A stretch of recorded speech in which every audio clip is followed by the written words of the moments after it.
Meet the new father-son project, a factory Phoenix Black VX Calais, a rare matching numbers LS1. This car's history is a bit of a tragedy, but it's exactly why we're here. The original owner picked it up from a car yard in immaculate condition, a pristine weekend cruiser. He made the mistake of lending it to a mate, who managed to get it defected for being too loud. After that, it sat in a shed for 5 years. While it was tucked away, the real heartbreak happened. What happened? What happened? It was targeted by vandals, keyed from end to end and with glass bashed in. Why? I guess we'll never know. The guy we bought it from almost parted it out, but he realised a genuine black LS1 VX Calais was just too good for the scrap heap. Getting this thing on the truck was our first real win.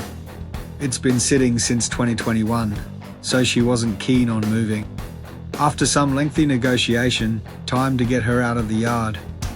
We threw some old wheels on just to get it mobile enough to push out to the street, even though she's been vandalised. Seeing that Phoenix black paint out in the street for the first time got us excited. For the task ahead and the potential we see. It's a complete non-runner with no alternator right now. But the rescue mission is officially underway. Next stop, get her home. Back in the driveway, and the full extent of the damage is finally setting in. The bonnet has taken several serious hits. It's not just keyed. It's actually had a hammer or pickaxe taken to several panels. We're going to have our work cut out for us getting these panels straight again and fresh glass installed. But first, she needed a proper bath. It's amazing what a high pressure wash can do, even though she's been bashed and the wet paint was hiding all the fade and peel. The reflection in that paint showed a glimpse of potential for this VX Calais. Seeing that factory Phoenix black paint start to shine again after years of neglect was a massive boost.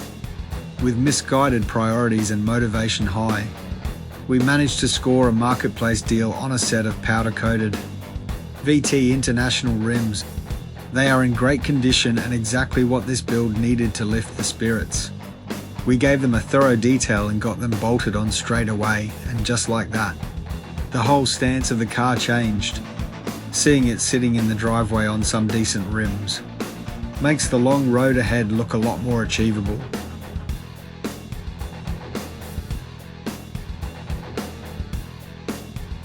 She's starting to look like a VX Calais again. We have stripped out the interior to give it a deep clean.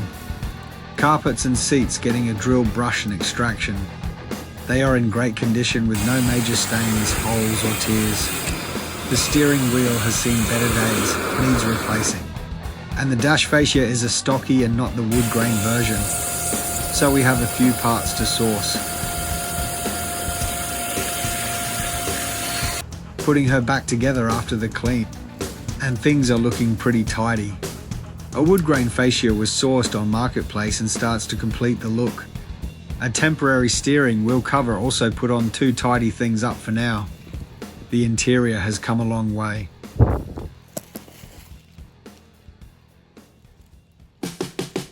Inspecting the engine bay, we can start to see our shopping list growing. Looks like we will need some new header bolts to tighten up the pacemakers. It's missing oil cooler lines, no radiator or fans, airbox is half missing, no alternator, no intake pipe, and ABS module. So some online shopping and Saturday morning trips to the wreckers required. Our focus now is to get her ready so we can attempt to fire her up. With a new GM alternator and belts installed, along with new fluids, we try to start her up. A few issues to start with. Hazards are flashing. We need a hazard switch to turn them off. Starter having trouble, starter won't engage. Can't hear fuel pumps or anything anyway.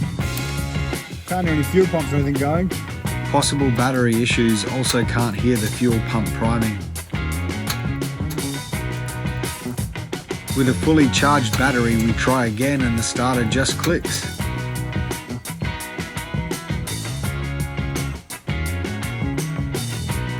A quick trip down to Repco and a new fuel pump is purchased. The tank is dropped. But it's never that simple. We cracked the fuel hose. After ringing around, the only place to get a new one is online. So we order and await its arrival. The following weekend, with new fuel lines and a new pump installed, we get into it again. Positive news, we can now hear the pump priming when the key is engaged. We figure out the immobilizer is active. With a few persuasive taps to the starter, we now have it at the stage where the solenoid is engaging and it's starting to crank. But we realise it's cutting off. We think it's due to the signal not being sent from the BCM to the ECU to deliver fuel, which tells us it's likely an immobilizer issue. Confirming it is cutting off fuel, we finally realise the key fob is flat, so no signal to disable the immobilizer is even being sent. We also decide to check for spark, to ensure we have that when we fix the fuel issues. We test for spark and have success.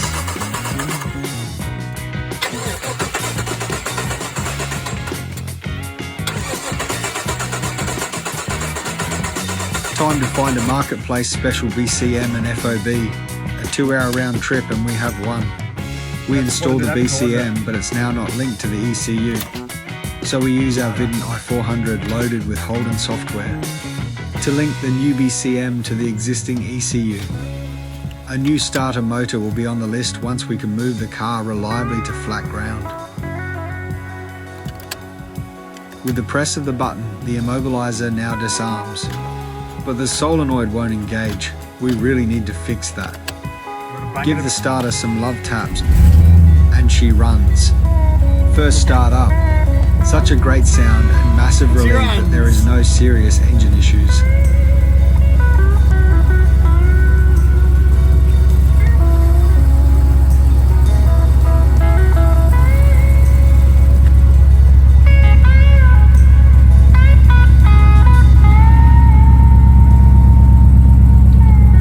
While there is no serious issues, there are issues. Major exhaust leaks and squealing pulleys. So a bit of work required to get this one running smoothly. To be on the safe side, we order backup keys, clone them, and ensure we now have a spare. Considering the marketplace special key fob is likely 25 years old, the battery could die any day. We throw a multimeter on the battery to test battery voltage and voltage under load, to ensure the new alternator is working as intended.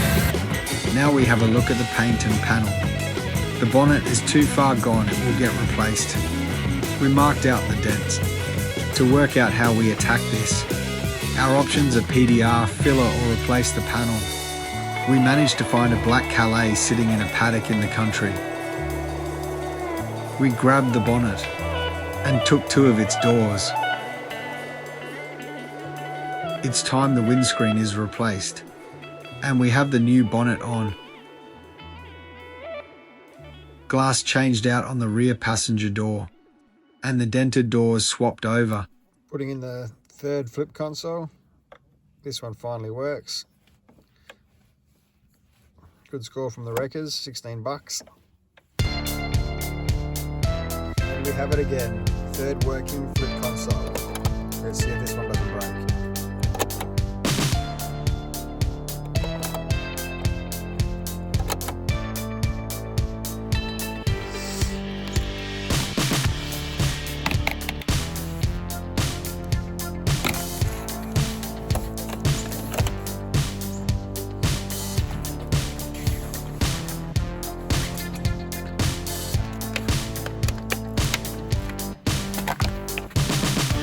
UV pillar where the shield's installed. The old ones were cracked.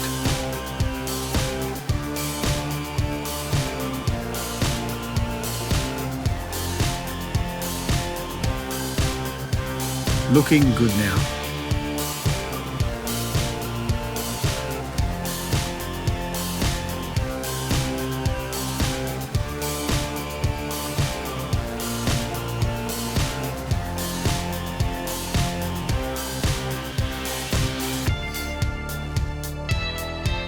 She is looking a lot straighter. The electric window regulators have seen better days.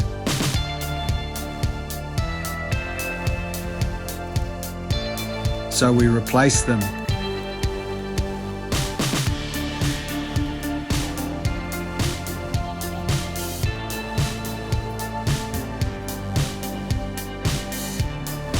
Working great now.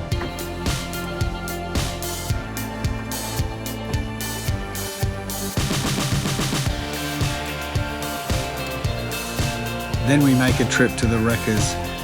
Plenty of cars to pick for parts. We still have an airbag light on the dash from when we removed the seats.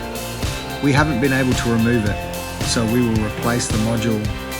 So we are looking for an SRS airbag control module, and we are lucky enough to find one.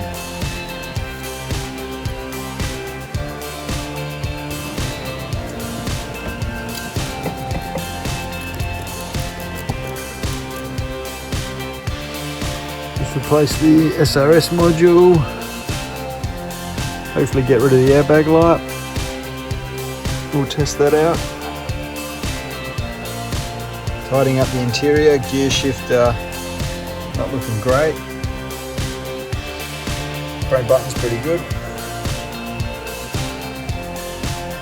Going to take it off and replace it with this one. Much better, 9 out of 10. Trick to taking these off. Punch out that pin below. Now let's get the interior looking even better. We swap out the leather gear selector. We unscrew it.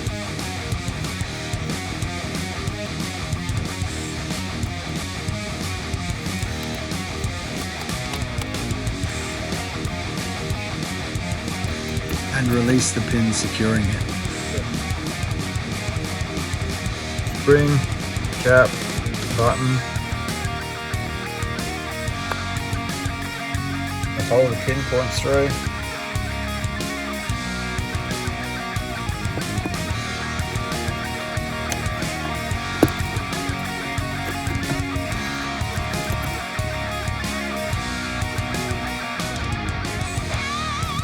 Get something with a square edge you can put in, then use that to punch it through.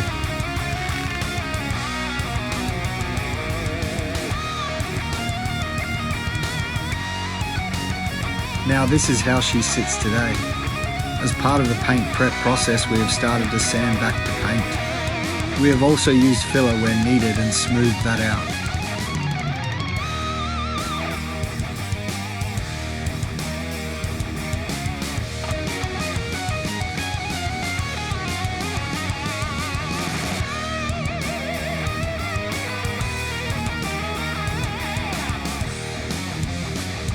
The bonnet has actually been changed again.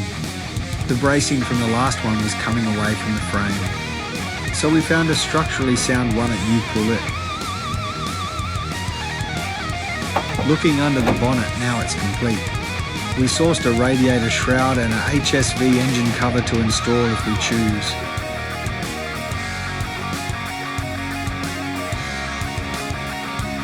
A final look at the interior.